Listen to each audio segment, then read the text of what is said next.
Good evening सभी को। बच्चों, मैं अमित कुमार आपका अपने पसंदीदा यूट्यूब चैनल E3 एकेडमी पर हार्दिक स्वागत करता हूं, हार्दिक इस्तकबाल करता हूं और नए वर्ष की आप सभी लोगों को बहुत बहुत शुभकामनाएं देता हूं। बेटा wish you happy new year आप सभी को, और ना सिर्फ आप सभी को वरन आप सभी की फैमिलियों को और सभी माताओं को और सभी पिताओं को मेरा प्रणाम। आप अपने घर पे कहिएगा और मेरी तरफ से उनके चरण भी छूजिएगा, ठीक है? बिल्कुल, क्योंकि आशीर्वाद होना बड़ों का बहुत ही जरूरी है हमारे ऊपर, ठीक है? और ये नया वर्ष एक नई ऊर्जा के साथ आप लोग आए होंगे और मैं आशा करता हूं कि ये पूरा साल आप लोगों के लिए बहुत अच्छा गुजरने वाला है। और ना सिर्फ ये साल वरन आने वाले जितने भी साल होने वाले हैं सब आप लोगों के लिए बहुत अच्छे से गुजरें।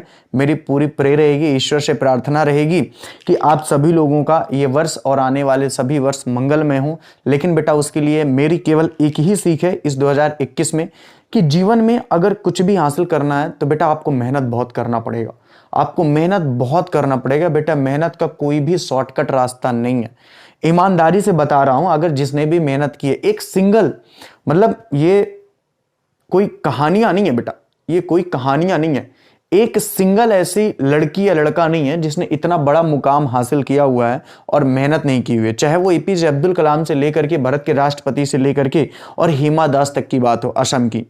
तो मेरे कहने का मतलब यह है कि जिसने भी मेहनत की है उसको परिणाम मिला है। बड़ी कोचिंगों, बड़े संस्थानों और बड़ी जगह में पढ़ने से मैटर नहीं करता, आप उसके लिए मेहनत कितनी कर रहे हैं वो मैटर करता है। अब आपको मैं बता दूं कि मेरे से भी बहुत सारे बच्चे ऑनलाइन में पढ़ते हैं, उनमें से बहुत सारे ऐसे हैं जो नहीं समझ पाते हैं, पढ़ भी नहीं पाते हैं। लेकिन आप ही में से बहुत सारी ऐसी लड़कियां, स्पेशली लड़कियां, लड़के तो साले बहुत ज्यादा निकम्मे हैं, कुछ को छोड़ दो तो, है ना? तो नाराज मत होना बेटा, लेकिन वास्तविकता है कि लड़कियां पढ़ने में, मेरे ग्रुप में तो मैं जितने भी मैंने अपने ग्रुप बना के रखे हैं तो बहुत तेज हैं। उनमें से भी कुछ तो बहुत ही ज्यादा तेज हैं, जो तेज नहीं है वो भी तेज चलने का प्रयास कर रही हैं। तो निश्चित रूप से देखिए, पढ़ाता हर व्यक्ति बहुत अच्छा है, लेकिन सबसे बड़ी बात क्या होती है? दो चीजें, आप अपना कितना एफर्ट दे रहे हैं उस पढ़ाई पे और सामने वाला कितना एफर्ट दे रहा है। रही बात जैसे मेरी और अजय सर की, देखिए मैं जब अकाउंट पढ़ाता हूं तो हमेशा इस उद्देश्य से पढ़ाता हूं कि एक सिंगल सा टॉपिक बच्चों से छूटा ना हो। कई बार जैसे बच्चे कह भी देते हैं कि सर आप जैसे ये वाला हर सवाल बताते हैं, कुछ एक आध सवाल हम लोगों के लिए भी छोड़ दिया करिए। बच्चा मुझे पता है हर सवाल नहीं भी पढ़ाऊंगा, कुछ सवाल छोड़ूंगा भी, तब भी आप लोगों से वो चीजें बन जाएंगी। लेकिन मेरी ऐसी कोशिश रहती है कि छोटे से छोटे टॉपिकों को भी इन बच्चों को समझाया जाए, रटाया नहीं जाए। बच्चा आपको ये एग्जाम बस नहीं निकालना है, आपको जीवन में यदि अकाउंट के क्षेत्र में आगे बढ़ना है तो बेटा निश्चित रूप से आपसे अकाउंट बहुत अच्छे तरीके से आनी चाहिए। आप अपने अकाउंट को, अच्छा हमारी कमियां यही है कि हम पढ़ाई इसलिए करते हैं ताकि हम डिग्रियां हासिल कर सके, इसीलिए बेटा आप बेरोजगार घूमते रहते हो, ठीक है? अब आप कहोगे सर बेरोजगार तो आप भी हैं, बेटा कभी हमको बेरोजगार कहने की कोशिश ना करिएगा, क्योंकि हमारा अपना खुद का एक इतना बड़ा एम्पायर चलता है और हम बेरोजगार हैं नहीं, बेरोजगार बने हुए हैं, ठीक है? और एक ऐसे बेरोजगार हैं कि भगवान करे हमारे जैसा बेरोजगार सबको बनाए ताकि सब थोड़ा बहुत पैसा कमाते रहें, ठीक है? तो कहने का मतलब केवल और केवल एक है कि आपको पूरी लगन और पूरी निष्ठा के साथ और ईमानदारी के साथ जीवन में यदि बेटा आपको बढ़ना है ना तो हमेशा ईमानदारी दिखाना। कई सारे बच्चे बोल देते हैं कि सर आपने उसको भी ऐड कर दिया, उसने तो पेमेंट नहीं की हुई थी, सर आपने बोला था कि आज के बाद पेमेंट नहीं लेंगे, फिर भी आपने उसको ऐड किया, ये वो। सर हो सकता है कुछ बच्चे सर आपकी पेमेंट ना करें, मैंने कभी ये नहीं सोचा है। मैंने हमेशा ये सोचा है कि यदि मैं मेहनत करूंगा, हाँ थोड़ा सा पेमेंट लेते समय टाइट होना पड़ता है क्योंकि आप लोग बहुत परेशान करते हो फिर मेरे को, है ना? आप ही सोचो कि कल मैं सुबह 8 बजे से लेकर के रात को 10 बजे तक कंटिन्यू आपने देखा स्टेटस लगाना वगैरह, ये सब फलाना ढकाना। कुछ बच्चे बोलते हैं सर आप स्क्रीनशॉट क्यों लगाते हैं पेमेंट का? बेटा स्क्रीनशॉट उन बच्चों के लिए लगाते हैं जिन बच्चों ने जुलाई और अगस्त में हमसे बोला था कि आपका बैच बिकेगा ही नहीं, ना ही आपसे कोई पढ़ेगा और ना ही आप हमको पूरा पढ़ा पाओगे। तो ये सब उन लोगों के मुंह पे एक तमाचा होता है ताकि वो समझ लें कि हम लोगों ने बैच बंद नहीं किया, अभी भी हमारा बैच चल रहा कंटिन्यू, ठीक है? तो एक भरोसा उनको दिलाने के लिए है, ठीक है? और बाकी ऐसा कुछ होता नहीं है। हाँ, और दूसरी बात मैं आपसे केवल और केवल एक बार फिर से कहना चाहूंगा कि बेटा पढ़ाई इसलिए मत करिए कि केवल आपको अपना रिजल्ट चाहिए, पढ़ाई इसलिए करिए कि जीवन में यदि आपने अकाउंट लिया हुआ है, आप खुद सोचिए मेरे क्या होता है, मैंने अपनी लाइफ में बहुत लोगों को देखा जिन्होंने अकाउंट सब्जेक्ट लिया हुआ है लेकिन आगे चल के थ्योरी पढ़ पढ़ के पास हो जाते हैं, उनका क्या फ्यूचर होने वाला है? आपने अगर बताइए अकाउंट लिया हुआ है और आपको पता नहीं है रिवैल्यूएशन कैसे बनता है, आपको पता नहीं है कि रियलाइजेशन कैसे बनता है, आपको पता नहीं है कि आप अंश पूंजी खाते कैसे बनाते हो, ऋण पत्र संबंधी खाते कैसे बनाते हो, तो कल को आप जब किसी कंपनी में जाओगे, अकाउंटेंट बनोगे, तो आपसे ये सब कैसे चीजें सीख पाएंगे? जब सीखने की उम्र है तब अगर आप नहीं सीख रहे हैं तो क्या आपको लगता है कि आप 32 साल में ये सब चीजें सीख सकते हैं? बेटा नहीं सीख सकते हैं। तो चीजों को ये सोच के मत पढ़ा करिए कि हमको 12वीं का एग्जाम देना है। चीजों को ये सोच के पढ़ा करिए कि हमको अपनी लाइफ को बड़ा करना है। और वो बच्चे जो अपनी लाइफ को बड़ा करने के लिए पढ़ते हैं वो निश्चित रूप से सफल होते हैं। और वो बच्चे जो आज 12 को देख करके सफल होना चाहते हैं तो जीवन में 12 को ही देख करके सफल होते हैं और अपनी जिंदगी घर के 4 दीवारी के अंदर चूल्हे चौके में बिता देते हैं। कि आपका सपना नहीं, मैं इस बात के बिल्कुल बहुत खिलाफ हूं।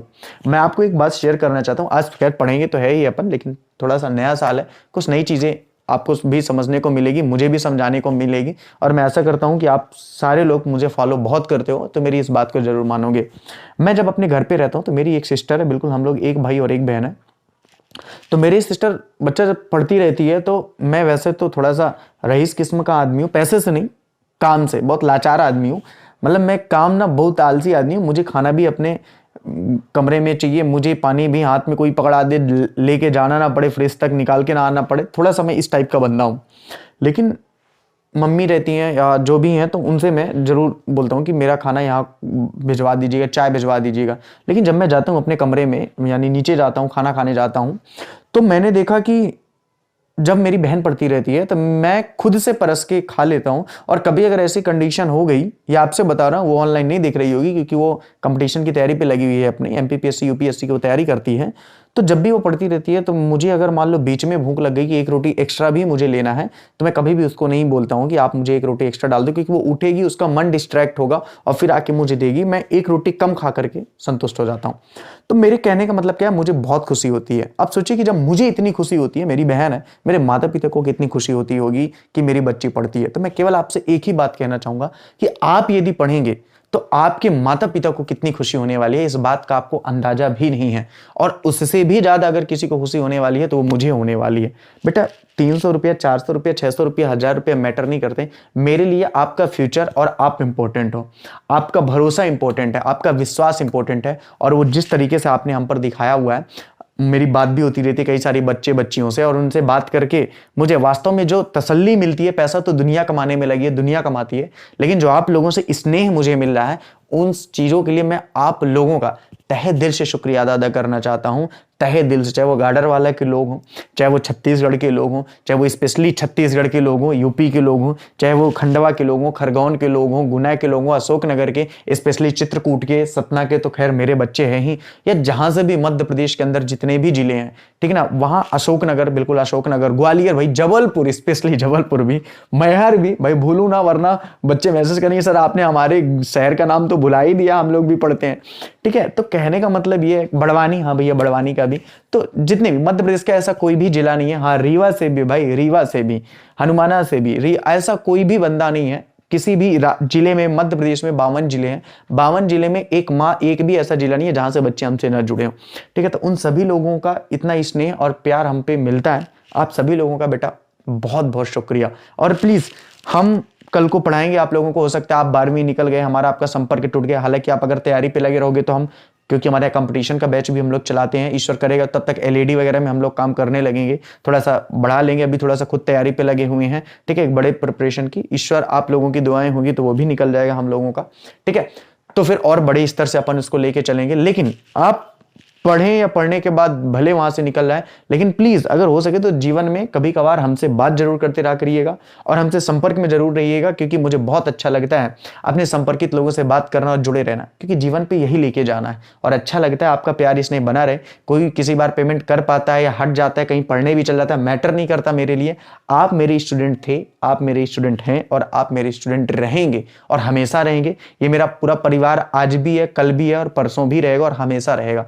लेकिन इसीलिए तकलीफ होती है जब आप लोग मेहनत नहीं करते हो। तो मैं केवल और केवल एक बात फिर कहना चाहूंगा कि बेटा बहुत मेहनत करो, बहुत जितनी हो सके उतनी ज्यादा से ज्यादा मेहनत करें और एक अच्छा सा मुकाम हासिल करें। और एक चीज समझ लीजिए कि सफलता का कोई शॉर्ट ट्रिक नहीं होता है। जो मेहनत करता है हमेशा वो सफल होता है। कोई एक व्यक्ति बेटा ऐसा नहीं है जिसने बिना मेहनत किए सफलता प्राप्त कर ली हो। ठीक है, तो आप भी मेहनत करिए। इन्हीं शुभ बातों के साथ मैं आप लोगों को आज का कॉन्सेप्ट अपना शुरू करूंगा पढ़ाना। लेकिन फिर से एक बार बोलना चाहूंगा कि आप सभी लोगों का तहे दिल से बहुत बहुत शुक्रिया। अपना प्यार और स्नेह इसी तरीके से हम पर हमेशा बना के रखें। मुझे बहुत खुशी होती है, मेरी पूरी टीम को बहुत खुशी होती है आप लोगों से मिल करके आपको पढ़ाना। और मैं पूरी देखिए मैंने बोला था इकोनॉमिक्स के लिए, स्टडी के लिए ये बात सही है कि थोड़ा सा, चूंकि मेरा रेलवे का पेपर चलने वाला है तो थोड़ा सा मैं उसमें बिजी हूं अपना, मुझे वक्त दीजिए, मैं आपके एग्जाम के पहले चाहे 8 घंटे लगातार पढ़ के उसको खत्म करूंगा, तो बेटा जरूर खत्म करूंगा, जरूर खत्म करूंगा। ठीक है, आपका एग्जाम थोड़ा सा होल्ड डाउन हो सकता है, तब तक आपका मैं करवा दूंगा। ठीक है, लेकिन अभी फिलहाल जो भी चल रहा है उसको आप करते रहिए। ठीक है, इतना ट्रस्ट आपने बना के रखा है, बना के चलिए। चलिए, तो ये तो थी भाई कुछ बातें फालतू की नहीं थी, काम की थी। अब हम लोग बात करेंगे किसके बारे में, हम लोग बात करेंगे साझेदार के अवकाश ग्रहण के बारे में। बच्चा अगर बात की जाए तो साझेदार अवकाश ग्रहण का ये दूसरा ही वीडियो है। पहला वीडियो हम लोगों ने देख चुका था, जो हमारा जब भी था पता नहीं हमको भाई, अभी हुआ 2 दिन पहले। ठीक है, तो अवकाश ग्रहण के बारे में हम लोगों ने चर्चा की थी। अगर बच्चा बात की जाए अवकाश ग्रहण की, तो मैंने आपको बताया था कि जब कोई एक साझेदार या एक से अधिक साझेदार किसी विशेष परिस्थितिवश या किसी विशेष कारणवश फर्म से अलग होते हैं या फर्म से अलग होने का निर्णय लेते हैं, तो उसे ही साझेदार का अवकाश ग्रहण कहते हैं। बच्चा मैंने आपसे ये भी बताया था कि जब कोई साझेदार फर्म से अवकाश ग्रहण करता है तो भविष्य में होने वाले लाभों में और भविष्य की संपत्तियों में उसका हिस्सा एक भी नहीं रहता है, यानी भविष्य में कोई भी हिस्सा या लाभ वो नहीं प्राप्त करेगा, ना ही संपत्ति में हिस्सा रहने वाला है। लेकिन वर्तमान में उसके द्वारा कमाई गई ख्याति और संचयों में उसका हिस्सा जरूर होता है, उसके हिस्से का लाभ उसको जरूर दिया जाएगा, फिर उसको विदा किया जाएगा। तो यही इसी के बारे में मैंने बताया था कि आखिरकार कौन कौन सी वो कंडीशन होती हैं जब एक साझेदारी का अवकाश ग्रहण होता है। तो मैंने आपको बताया था कि फर्म में जब लगातार हानि से चल रहा हो या कोई साझेदार के जो अपने उद्देश्य होते हैं वो उद्देश्य से यदि व्यापार भटक रहा होता है, यदि साझेदार खुद किसी अन्य जगह जाकर के रहने लगता है, तो ऐसी दशा में स्थायी रूप से भी या वो पागल हो जाता है, दिवालिया हो जाता है, या कुछ और भी कारण हो सकते हैं जिसके कारण से वो फर्म से अवकाश ग्रहण कर सकता है। मैंने आपको ये भी बताया था बच्चा कि अवकाश ग्रहण करते समय कौन कौन से खाते खोले जाते हैं। सबसे पहले होता है न्याय लाभ अनुपात व प्राप्ति अनुपात की गणना, अवतरित लाभ एवं संचयों के बंटवारे, ख्याति का बंटवारा, पुनर्मूल्यांकन खाता और पूंजी का समायोजन और निवृत्त साझेदार को देय राशि की गणना। इन सारी चीजों के बारे में हम लोग एकदम टू द पॉइंट बात करेंगे और इनका पूरा चीड़ फाड़ करके ऑपरेशन करेंगे। तो आज इसी क्रम में हम लोग बात करेंगे प्राप्ति अनुपात के बारे में। देखिए, अगर आप लोगों ने मेरे से साझेदार का प्रवेश चैप्टर पढ़ा होगा, जिन लोगों ने पढ़ा होगा, हालांकि एमपी के बोर्ड से साझेदार का प्रवेश चैप्टर पूरी तरीके से हट चुका है, लेकिन जिन लोगों ने पढ़ा होगा उनको पता होगा कि हम लोगों ने त्याग अनुपात के बारे में विस्तार पूर्वक चर्चा की है। और देखिए, आप प्राप्ति अनुपात पढ़ते हो और त्याग अनुपात के बारे में चर्चा ना करें, ये तो बड़ा गड़बड़ हो जाएगा और आप लोगों को समझ में भी नहीं आएगा। तो मैं एक बार फिर से कहूंगा कि जिन लोगों ने 4 चैप्टर पढ़ा हुआ है, यानी नए साझेदार का प्रवेश, उनके लिए सोने पे सुहागा वाली बात है, उनको ये चैप्टर बहुत सरल समझ में आएगा। लेकिन जिन लोगों ने नए साझेदार का प्रवेश नहीं पढ़ा हुआ है, अब वो पढ़ेंगे भी नहीं, जरूरत भी नहीं है उन चीजों की उनको पढ़ने की।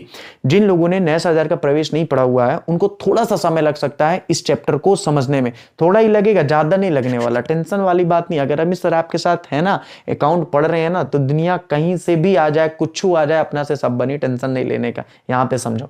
तो देखो, हमने बात की थी, सबसे पहला क्वेश्चन तो यही है कि प्राप्ति अनुपात कब होता है। तो प्राप्ति अनुपात नए साझेदार के अवकाश ग्रहण पर होता है। और त्याग अनुपात कब होता है? बोले त्याग अनुपात की गणना नए साझेदार के प्रवेश के समय की जाती है। आपसे 1 नंबर में क्वेश्चन पूछा जाएगा कि बताइए साझेदार के अवकाश ग्रहण करते समय किसकी गणना की जाती है, त्याग अनुपात की या प्राप्ति अनुपात की या पुराना लाभ हानि अनुपात की। तो बच्चा याद रखना, नए साझेदार के प्रवेश के समय तो त्याग अनुपात की गणना करते हैं, और जब भी साझेदार फर्म से अवकाश ग्रहण करता है तो प्राप्ति अनुपात की गणना की जाती है। किसकी की जाती है? प्राप्ति अनुपात की गणना की जाती है। अब एक सबसे बड़ा सवाल यह आता है कि आखिरकार प्राप्ति अनुपात गणना का सूत्र क्या होता है? तो प्राप्ति अनुपात की गणना का सूत्र होता है नया अनुपात माइनस पुराना अनुपात। क्या होता है? नया अनुपात माइनस पुराना अनुपात, नया अनुपात माइनस पुराना अनुपात, नया अनुपात माइनस पुराना अनुपात, नया अनुपात माइनस पुराना अनुपात। अब ये नया अनुपात माइनस पुराना अनुपात क्या होता है, आइए इसके बारे में भी बात कर लेते हैं।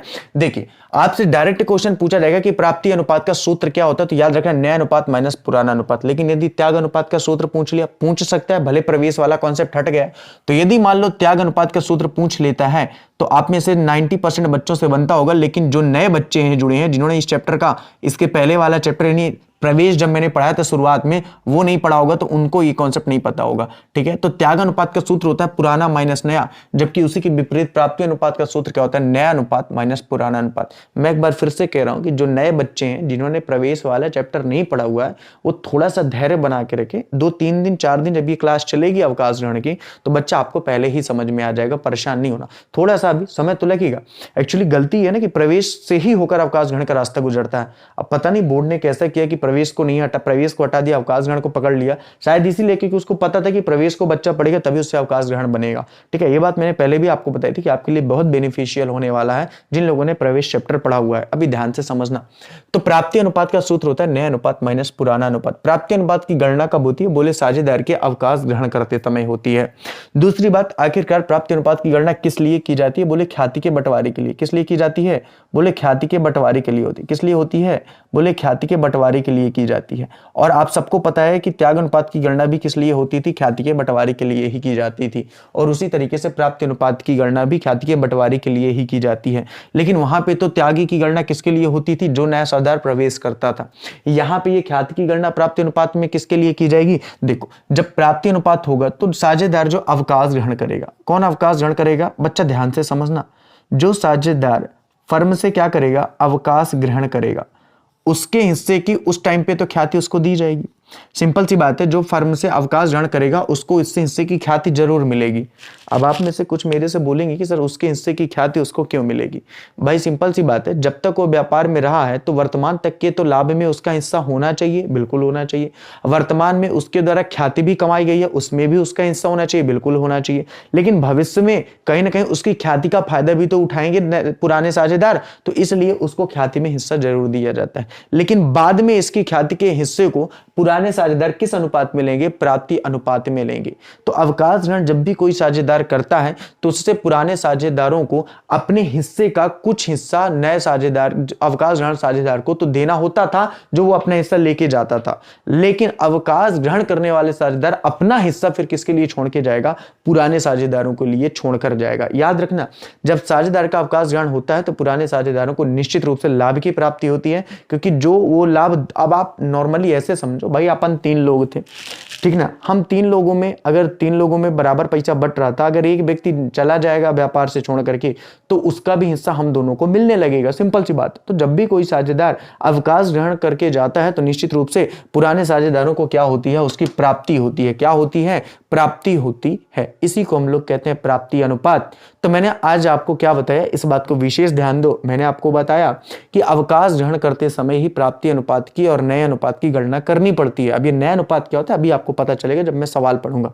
प्राप्ति अनुपात से क्या क्वेश्चन पूछा जाएगा कि अवकाश ग्रहण करते समय किसकी गणना की जाती है? तो प्राप्ति अनुपात की गणना की जाती है। बच्चा, क्वेश्चन आपसे पूछा जाएगा कि बताइए अवकाश ग्रहणते समय जो प्राप्ति अनुपात की गणना की जाती है तो प्राप्ति अनुपात की गणना का सूत्र क्या होता है? और ऑप्शन वहां पे आपको ऐसे मिलेंगे, पुराना अनुपात माइनस नया अनुपात, नया अनुपात माइनस पुराना अनुपात, पुराना माइनस त्याग अनुपात, प्राप्ति माइनस त्याग, फलाना ढेकाना। तो आपको हमेशा याद रखना है कि नया अनुपात माइनस पुराना अनुपात होता है। बच्चा, अभी तो आपको याद रहेगा प्राप्ति अनुपात बराबर नया अनुपात माइनस पुराना अनुपात, लेकिन एग्जाम हॉल पे आप भूल सकते हो।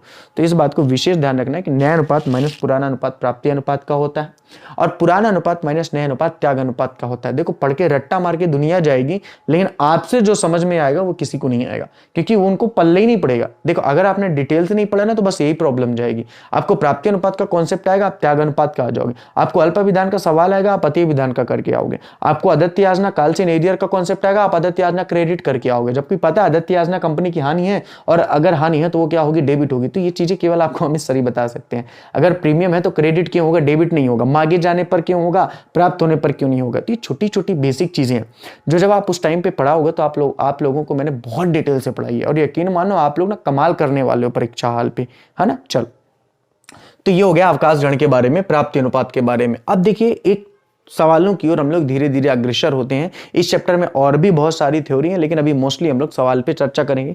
जहां पे थ्योरी का कॉन्सेप्ट आएगा वहां पे थ्योरी, जहां पे सवाल वहां पे सवाल। ठीक है, तो इतना अभी हम लोगों ने थ्योरी पढ़ ली है जहां से हम लोग सवाल के कॉन्सेप्ट में चल सकते हैं। तो अपन की पहली ही हेडिंग है नया अनुपात व प्राप्ति अनुपात की गणना। देखिए, कल भी मैंने आपको बताया था कि जब भी कोई साझेदार फर्म से अलग होता है, जब भी कोई साझेदार बच्चा फर्म से अलग होता है तो वहां पर नया अनुपात व प्राप्ति अनुपात की गणना करना पड़ता है। हालांकि ख्याति का भी बंटवारा करना पड़ता है, संचय व अवतरित लाभों का भी बंटवारा करना पड़ता है, पुनर्मूल्यांकन खाता भी खोलना पड़ता है, निवृत्त साझेदार को देय राशि की गणना भी करना पड़ता है, पूंजी का समायोजन भी करना पड़ता है। ये सब कुछ करना पड़ता है। तो हम लोग टू द पॉइंट धीरे धीरे बात करेंगे। तो अभी जो हम लोग कॉन्सेप्ट अपना पहली हेडिंग आज डाल रहे हैं वो है नया अनुपात व प्राप्ति अनुपात की गणना। कब? जब साझेदार फर्म में अवकाश ग्रहण करता है फर्म से। तो नया अनुपात और प्राप्ति अनुपात की गणना, तो नया अनुपात व प्राप्ति अनुपात की गणना, व प्राप्ति अनुपात की गणना। नया अनुपात व प्राप्ति अनुपात की गणना। ठीक है, देखो मैं स्पीड में तो लेके नहीं चलने वाला, ये बात श्योर है, ये बात 101% श्योर है, क्योंकि मैं नहीं चाहता हूं कि किसी भी चीज को 10 बार पढ़ाया जाए। कोई भी चीज को आप एक बार अच्छे से पढ़ लो ना, फिर उसको आप 10 बार पढ़ो, आपको उतना ही याद रहने वाला है। ठीक है, तो 10 बार रट्टा मार के जाने से अच्छा है कि एक बार समझ के पढ़ लो, बहुत मजा आएगा। और मैं कुछ छोड़ने वाला हूं नहीं, मैं आपको पहले ही बता दूं। ठीक है, ठीक। तो हमारा बैच, जैसे कुछ बच्चों ने बोला सर आपने बोला था कि जनवरी में बैच कंप्लीट कर देंगे या दिसंबर में बैच कंप्लीट कर देंगे, तो बेटा हमने बोला था तो अब बोल रहे हैं ना, नहीं होगा। ठीक है, क्योंकि हम कोई शॉर्टकट नहीं चलेंगे, आपको पूरा डिटेल से पढ़ाऊंगा। ठीक है, क्योंकि मुझे पता है कि एग्जाम थोड़ा सा डिले होने वाला है, दैट्स वाइज वो आराम से ही चलेगा डिटेल से। चल, और डिले नहीं भी होता ना तो फिर क्लास की टाइमिंग बढ़ा देते, लेकिन वो चलता तब भी डिटेल से ही, इतना याद रखना। ठीक, तो नया अनुपात व प्राप्ति अनुपात की गणना का कॉन्सेप्ट अपन को आज समझना है। चलिए तो चलते हैं बच्चा आज के अपने पहले सवाल पे। तो श्री गणेश करते हैं आज के अपने पहले सवाल का।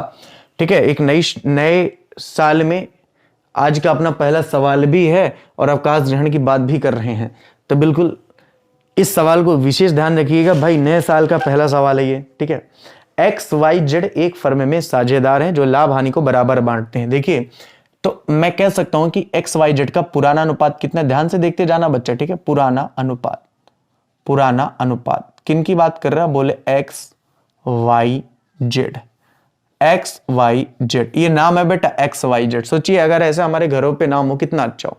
A पानी लाओ, B उधर जाओ, C इधर आओ, D खाना लाओ, X वापस जाओ। ठीक है, तो कितने अच्छे नाम होते सोचिए अब। ठीक है, उनका पुराना अनुपात बराबर बराबर है, साफ साफ लिखा हो। अगर 3 लोग हैं तो सिंपल सी बात, इनका बराबर बराबर 1:1:1 होगा। ठीक है, कोई दिक्कत नहीं। आगे ध्यान से देखो, जेड अवकाश ग्रहण करता है जो अपने हिस्से का 3/5 X को और 2/5 Y को हस्तांतरण करता है। देखिए यहाँ पे अवकाश ग्रहण कौन कर रहा है, जेड कर रहा है। इसका हिस्सा कितना है, बोले 1/3। इसका हिस्सा कितना है, 1/3, क्योंकि सभी का हिस्सा 1/3, 1/3 और 1/3। काफी सारे नए बच्चे तो यही परेशान हो गए होंगे, सर बटे में आपने 3 कैसे कर दिया। हालांकि ये प्रॉब्लम वाली बात है, इतना तो कॉन्सेप्ट उनको पता होना चाहिए, क्योंकि उन्होंने साझेदारी का पुनर्गठन वो सब पढ़ के आए हुए हैं, ऐसा तो नहीं है। ठीक है, तो ये हो गया 1/3 जेड का हिस्सा। अब सिंपल सी बात है, अगर ये जा रहा है, थोड़ा सा समझना बात को। ठीक है, अगर ये जा रहा है तो अपने लाभ का हिस्सा किनको देके जाएगा, X और Y को। ठीक है, किसको देके जाएगा, X और Y को।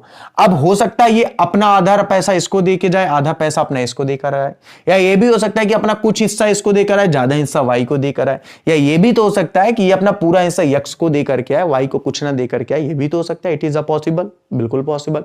अब क्वेश्चन कैसा बोला उस बात को समझो ध्यान से। ठीक है, आज हम यहां पर निकालते हैं X का नया अनुपात। नया अनुपात क्या कभी जेड का निकल सकता है क्या, ईमानदारी से बताओ, नहीं निकल सकता भाई। जेड का काहे का नया निकलेगा भाई, जेड तो वो साझेदार है ना जो कि जा चुका है, जो जाने वाला है, जो निकल लिया है, उसका काहे का कुछ अनुपात होगा, नहीं होगा।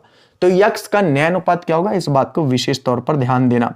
देखो एक्स का नया अनुपात, ठीक है, तो यक्स का 1/3 तो उसके पास पहले से पड़ा हुआ था भाई, 1/3 तो उसके पास पहले से पड़ा हुआ था। और जो जेड भाई साहब हैं, ध्यान से समझना, जो जेड भाई साहब हैं, ये 3/5 भाग अपने हिस्से का किसको देते हैं, ये 3/5 भाग अपने हिस्से का किसको देते हैं, यक्स को देते हैं। और अपने ही हिस्से का 2/5 किसको देते हैं, बोले वाई को देते हैं। ये बात आपको समझ में आई कि नहीं समझ में आई।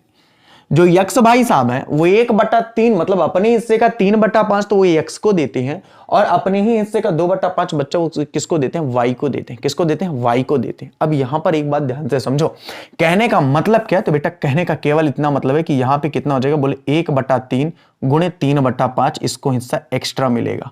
इतना हिस्सा इसको एक्स्ट्रा मिलेगा। कितना मिलेगा, एक्स्ट्रा मिलेगा। सर इतना एक्स्ट्रा आप प्लस क्यों कर रहे हैं, पहले ये बताइए। अच्छा, अच्छी बात है, अगर आपने ऐसा पूछा है तो मैं एग्जांपल भी देके बता दे रहा हूं, ध्यान से समझना। मान लो हम 3 साझेदार हैं, अमित, सुमित,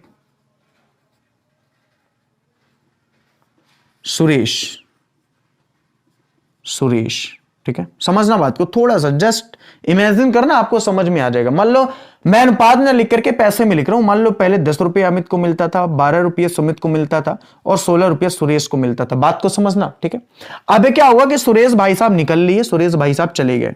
अब इनका 16 रुपये सुरेश भाई साहब अमित को भी दे सकते हैं, सुमित को भी दे सकते हैं। मान लो सुरेश ने क्या किया कि 16 रुपया में 10 रुपया अमित को दे दिया और 6 रुपया ये सुमित को देना चाहते हैं। ठीक है, समझना बात। तो अब अमित का न्याय अनुपात कितना हो जाएगा? क्या 10 ही होगा? नहीं, 10 तो अमित पहले भी पाता था, मतलब 20 रुपया हो जाएगा। 12 तो सुमित पहले भी पाता था, 6 और मिल जाएगा तो 18 रुपया हो जाएगा। तो इनका तो न्याय अनुपात 20 और 18 रुपया होगा कि नहीं होगा? बिल्कुल होगा। तो ये अगर 1/3 हिस्सा इसका है और अगर 1/3 का 3/5 ये देना चाहता है, तो मैं डायरेक्ट ऐसे भी निकाल सकता था कि 1/3 का 3/5 यानी 3 से 3 कटा 1/5 आएगा, या 3/15। बात एक ही है, ये पूरा किसको देगा? बोले x को देगा। तो डायरेक्ट भी मैं लिख सकता था, या तो मैंने डायरेक्ट लिख दिया कि 16 का 10 दे रहा है, मतलब 16 - 10 6 दे रहा है, या 16 - 6 10 दे रहा है, 16 - 10 6 दे रहा है। बात तो एक ही है, कोई दिक्कत वाली इसमें बात नहीं है। इस बात को आप समझ चुके हो इतना डिटेल से भी। इसको इतना भी आप सब लोग बुद्धू नहीं है, आप लोग पहले जरूर थे, लेकिन आप लोगों को बना दिया गया होशियार, ठीक है, पढ़ा पढ़ा करके। चलो ध्यान से समझो अब क्या करना है। बोले अब करना ही है कि यहाँ पे हमने 1/3 किया जो उसका पहला था, और यहाँ पे कैसा करेंगे? देखो, इसको इससे भी आप काट सकते हो, इसको इससे भी काट सकते हो, इसको इससे भी, इसको इससे भी, तो आप कट भी कर सकते हो। तो यहाँ पे आ जाएगा 1/5। अब कुछ बच्चे बोलेंगे सर आपने कट काहे कर दिया? अरे नालायक नहीं तो 3/15 भी कर लोगे तो भी कोई दिक्कत नहीं है, बात वही होने वाली है, आंसर वही आने वाला है, ठीक है। तो यहाँ पे कितना आ जाएगा? बोले यहाँ पे आ जाएगा 15। तो 3 × 5 = 15, 5 × 1 = 5, 5 × 3 = 15, यानी कि 8/15। कितना आ जाएगा? 8/15। आप में से बहुत सारे बच्चों का ना भेजा गर्म हो गया होगा। अब वो ये नहीं सोचे होंगे कि 5 कहां से आया, खासकर वो बच्चे, हालांकि ये पुनर्गठन तो आप पढ़ ही चुके होगे, तो क्या दिक्कत है भाई? 3 का 15 में भाग देते हैं 5, 5 के 1 में गुणा करते हैं 5, 5 का 15 में भाग देते हैं 3, 3 के 1 में गुणा करते हैं 3, यही तो अपन करते आ रहे हैं। तो मैं कह सकता हूं कि यक्स का न्याय अनुपात 8/15 हुआ। x 1/3 पहले पाता था, अब 8/15 पाएगा। क्यों? क्योंकि जेड ने अपने हिस्से का 3/5 इसको दे दिया है। इसी तरीके से बच्चा अगर बात की जाए तो y का भी न्याय अनुपात होगा।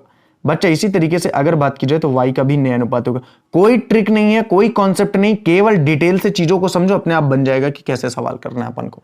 तो यहां पे क्या होता है? बोले यहां पे अपन ने किया 1/3 प्लस ये भी कितना पा रहा है? बोले 1/3, लेकिन कितना? 2/5। ये बच्चा 2/5 पा रहा है, ध्यान रखना, ये 3/5 नहीं पा रहा। अपने हिस्से का जेड जो है 2/5 इसको दे रहा है। कुछ नालायक बोल रहे हैं कि सर यहाँ पे आप प्लस नहीं कर सकते हैं।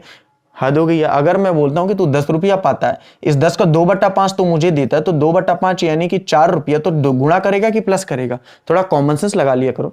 अगर तुम लोग दो भाई हो, तुम्हारे पास 12 टॉफियां हैं, तो और तुमको अगर अपने भाई को एक बच्चे 4 टॉफियां देना है, तो क्या 12 + 1/4 करेगा कि 12 × 1/4 करेगा तो 3 टॉफियां देगा? तो थोड़ा कॉमन सेंस अगर है तो उसका इस्तेमाल जरूर किया करो। इसलिए यहाँ पे गुणा हो रहा है। सारी चीजों का बेटा मेरे पास उत्तर है, सारी चीजों का जो आपके मन में उठेंगे ना वो मैं पहले ही बता दूंगा। चलो यहाँ पे ध्यान से देखो, अब ये क्या हो गया? सेट यार, चलो चलो कोई बात नहीं।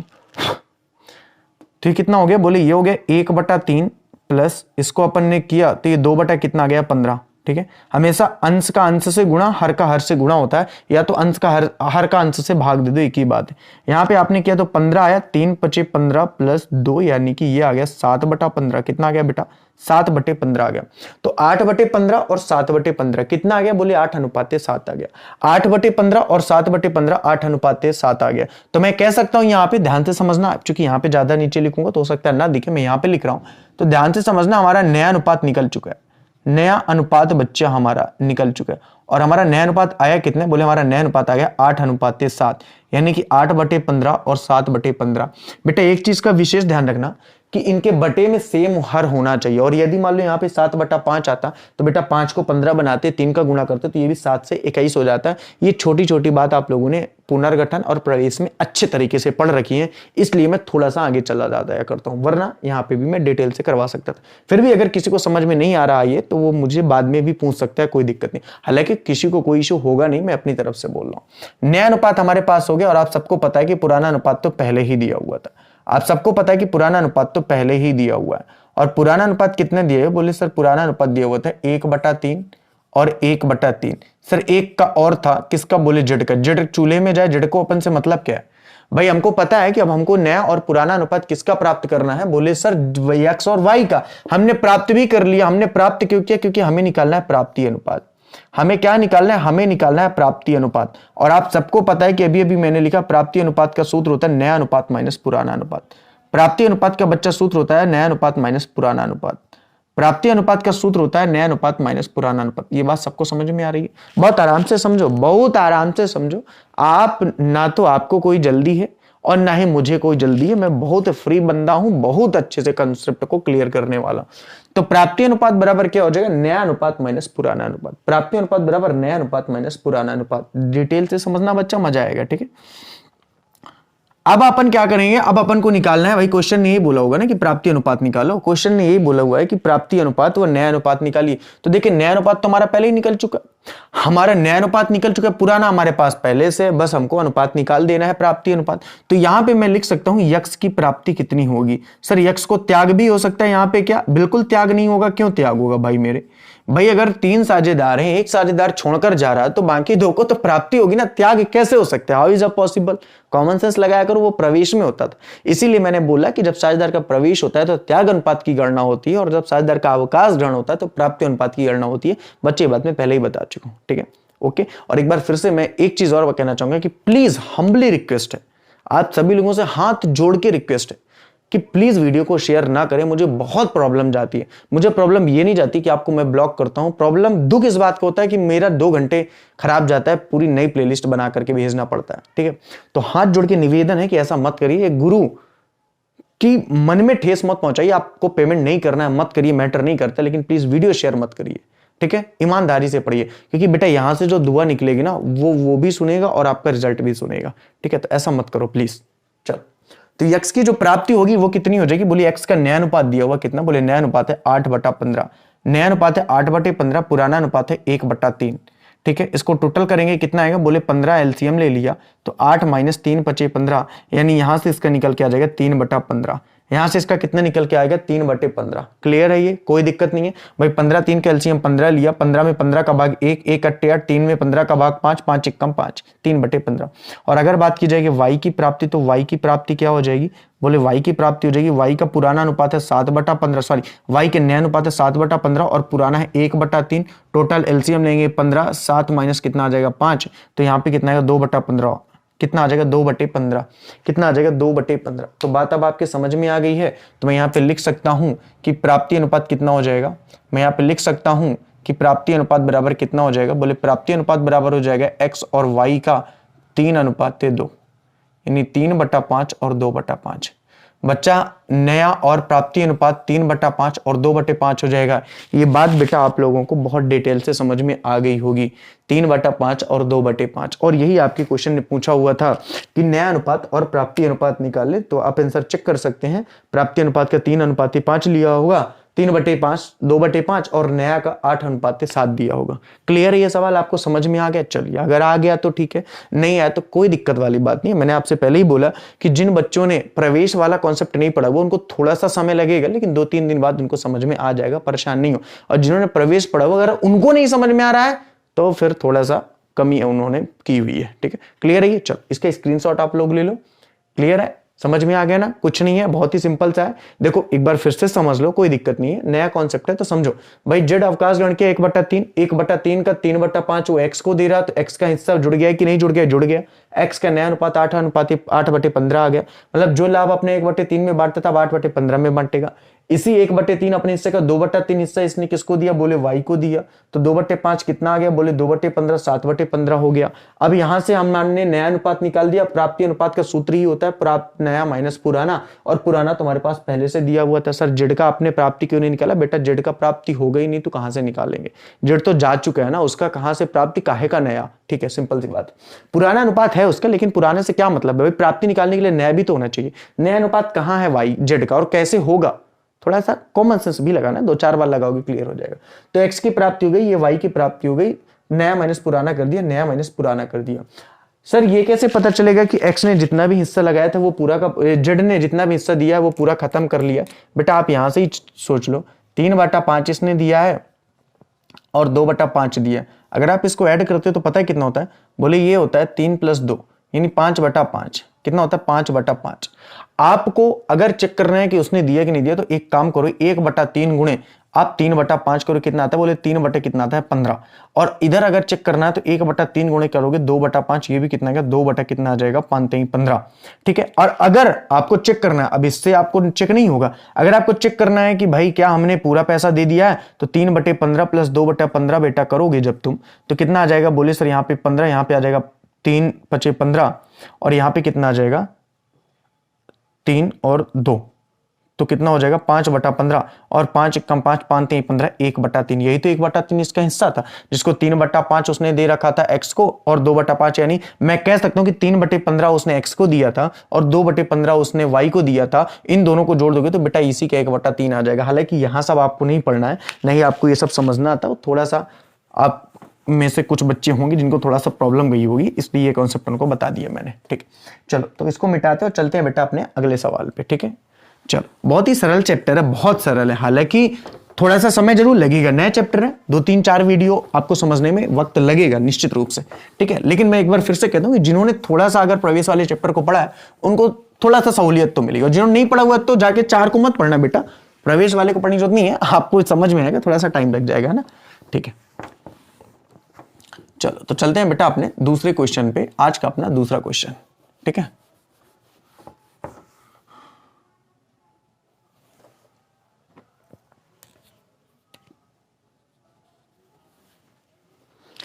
क्वेश्चन दिया हुआ है ए बी सी एक फर्म में साझेदार है जो लाभ हानि को 5:4:3 के अनुपात में बांटते हैं।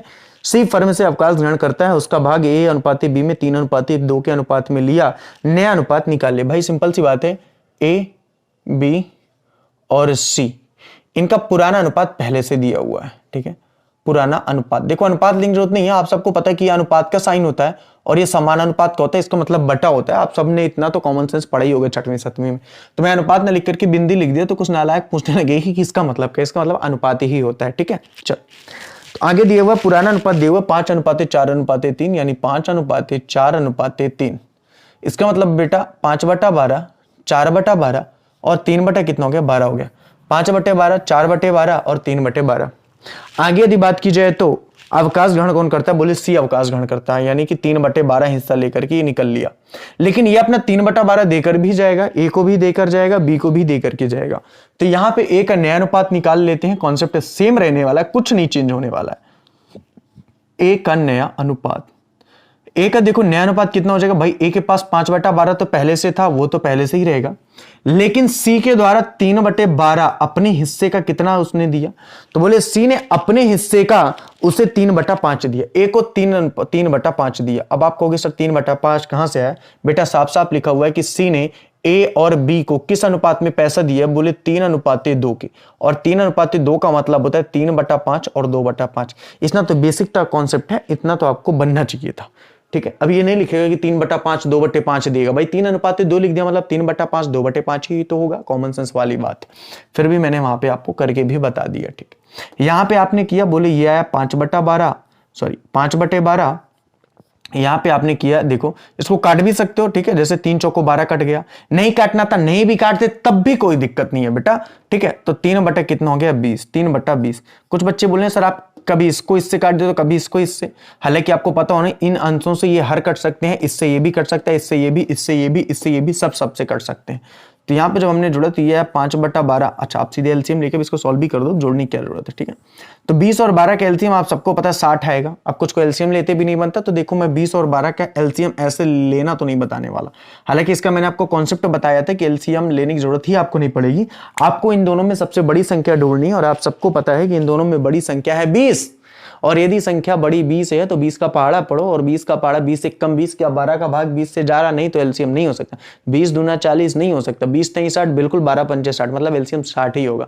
सर आगे भी तो 12 का पढ़ा जा रहा, 20 चौको 80, 20 पंचे 100 में, या 20 छक्के 120, या 20 सत्ते 140 में आगे भी तो जाएगा। तो हम क्या करेंगे, अरे बेटा एलसीएम का मतलब लोएस्ट कॉमन मल्टीपल होता है, और सबसे छोटी संख्या 60 ही है, जिसमें 12 और 20 दोनों का एलसीएम जाता है, या दोनों का भाग जाता है, तो इसलिए वही उसका एलसीएम होगा। तो यहाँ पे 12 पंचे 60, 55 25 और 20 टें 60, 3 त्रिकाई 9। जिनका थोड़ा सा मैथ का कैलकुलेशन अच्छा नहीं है उनको ये चैप्टर थोड़ा सा जरूर प्रॉब्लम में डालेगा। ठीक है, फिर भी मेरी कोशिश होगी कि इसको बहुत अच्छे से समझाया जाए, परेशान होने की जरूरत नहीं है। बी का नया अनुपात, बी का क्या करना अपन को, नया अनुपात। तो बी का नया अनुपात बच्चा कितना हो जाएगा, बोले बी का नया अनुपात हो जाएगा, बी का पुराना कितना है, बोले बी का पुराना है 4/12, बी का पुराना है 4/12 प्लस, बी का पुराना है 4/12 प्लस। अच्छा, यहाँ पे अगर बात की जाए तो इसने कितना हिस्सा दिया, बोले 3/12 का 2/5 दिया, कितना दिया 3/12 का 2/5 दिया। तो यहाँ पे कितना हो जाएगा, बोले यहाँ पे हो जाएगा 4/12 प्लस, ये हो जाएगा 3 दूनी 6/2 छक्का 12 काट भी सकते हैं इसको, तो चलो नहीं काट देते हैं तो कितना कर देंगे इसको 3 बटा कितना लिख दोगे, 6 पंचे 30 लिख दोगे। सर अगर हमने 3 दूनी 6 बटा 60 लिखा बेटा तब भी वही आने वाला है, तब भी वही आने वाला। मैं फिर से बोल रहा हूं, कंफ्यूजन में मत आना, करके चेक कर लेना इसको, ठीक है। चलो इसको अपन हटा देते हैं यहां से, अपन यहां पे इसका एलसीएम ले लेते हैं। एलसीएम आएगा 60, 12 पंचे 60, 5 चौको 20 प्लस 30 दूना 60, 2 तिहाई 6, ये कितना निकला बोले 26 बटा कितना आ गया 60। कितना आ गया 26 बटे 60 आ गया। कितना आ गया बोले 26 बटा 60 आ गया। यहां तक तो कहानी में कोई दिक्कत नहीं है, ठीक। अब हमने यहां पे देखा, यहां पे अब हम लोग देखते हैं नया अनुपात। तो ध्यान से समझना, नया अनुपात कितना निकल आएगा, तो बोले नया अनुपात यहां पे से निकल के आता है, क्योंकि अगर हर बराबर होते हैं तो कोई दिक्कत नहीं होती है। 34 अनुपाते क्या निकाल देंगे 26, इसको काटेंगे तो ये आएगा 17, इसको काटेंगे तो ये आएगा 13। अब आप में से काफी सारे बच्चे यही परेशान होंगे, बेटा अगर ये कटता है तो काट देते हैं, 2 से इसको भी काटा तो 17, 2 से इसको भी काटा तो 13। अगर नहीं काटना है तो तब भी कोई दिक्कत नहीं है, लेकिन आप सबको पता है कि अगर 2 संख्याएं ऐसी हैं जो एक ही नंबर से कट रही हैं तो काट लेने में कोई भी हर्ज नहीं है। इतना तो आपने बचपन से सीखते आ रहे हैं कि अगर 8 अनुपाते 4 लिखा है तो उसको 1 अनुपाते 2 आप लिख सकते हो।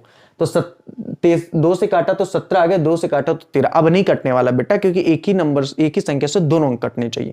तो 17 अनुपाते 13 इसका क्या आ गया बोले 17 अनुपाते 13 इसका नया अनुपात आ गया। हालांकि क्वेश्चन ने केवल और केवल नया अनुपात ही पूछा था तो उत्तर यही आ जाएगा। लेकिन मेरा कहने का मतलब है कि यदि मान लो क्वेश्चन ने प्राप्ति अनुपात भी पूछा होता तो 17 बटा अब हम क्या कर सकते थे बोले 17 बटा, अब फिर 60 करने की जरूरत नहीं है, 7 3 10 कर लो, 1 1 2 1 3, 17 बटे 30 और ये 13 बटे कितना हो गया 30। अब हमको निकालना था अगर मान लो प्राप्ति अनुपात, हालांकि हमारा आंसर तो आ चुका था क्योंकि क्वेश्चन ने केवल और केवल ध्यान से देखो नया अनुपात पूछा था, नया अनुपात, और हमारा नया अनुपात निकल चुका है। लेकिन यदि मान लो क्वेश्चन ने प्राप्ति अनुपात पूछा होता, ध्यान से देखो, अगर क्वेश्चन ने प्राप्ति अनुपात पूछा होता तो हमारा सूत्र नया अनुपात माइनस पुराना अनुपात होगा। क्या होगा हमारा सूत्र नया अनुपात माइनस पुराना अनुपात होगा। और आगे की कंडीशन आप सबको पता है कि यहां से बच्चा अगर हम एक का प्राप्ति निकालेंगे यानी एक की प्राप्ति निकालेंगे तो एक का नया अनुपात कितने हैं बोले एक का नया अनुपात है 17 बटा 30 और एक का पुराना अनुपात कितना है बोले 5 बटा 12। कितना है 5 बटा 12। आप एलसीएम ले लोगे तो 60 आ जाएगा, 30 दूना 60, 17 दूनी 34 और यहां से कितना आ जाएगा 12 पंचे 60, 55 25, तो कितना आ जाएगा बोले सर 9 बटा कितना आ जाएगा 60 आ जाएगा। कितना आ जाएगा बोले 9 बटा कितना आ जाएगा 60 आ जाएगा। कोई दिक्कत वाली बात नहीं। अगर यहां से बच्चा हम लोग बी की प्राप्ति निकालें, हालांकि क्वेश्चन ने बच्चा पूछा नहीं था लेकिन मैं फिर से आपको निकाले दे रहा हूं, तो अगर प्राप्ति निकाले तो 13 बटा 30 नया अनुपात बी का हो जाएगा और बी का पुराना अनुपात कितना है 4 बटे 12। कुछ नालायक बोल रहे हैं कि सर आपने 13 बटा 30 को 4 बटे 12 से क्यों घटा रहे हो।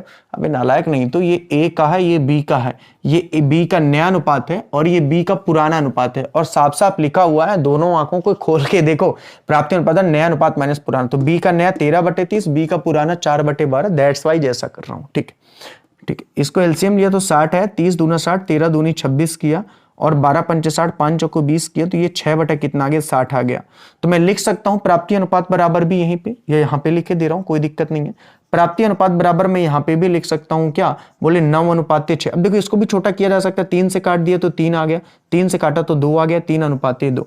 तो मैं कह सकता हूं कि 17 अनुपात 13 नया अनुपात था और 3 अनुपात 2 क्या था बोले 3 अनुपात 2 आपका क्या था बोले ये था आपका प्राप्ति अनुपात। ठीक है बेटा, कोई दिक्कत वाली बात नहीं है, क्लियर है, आप लोगों को समझ में आ गया।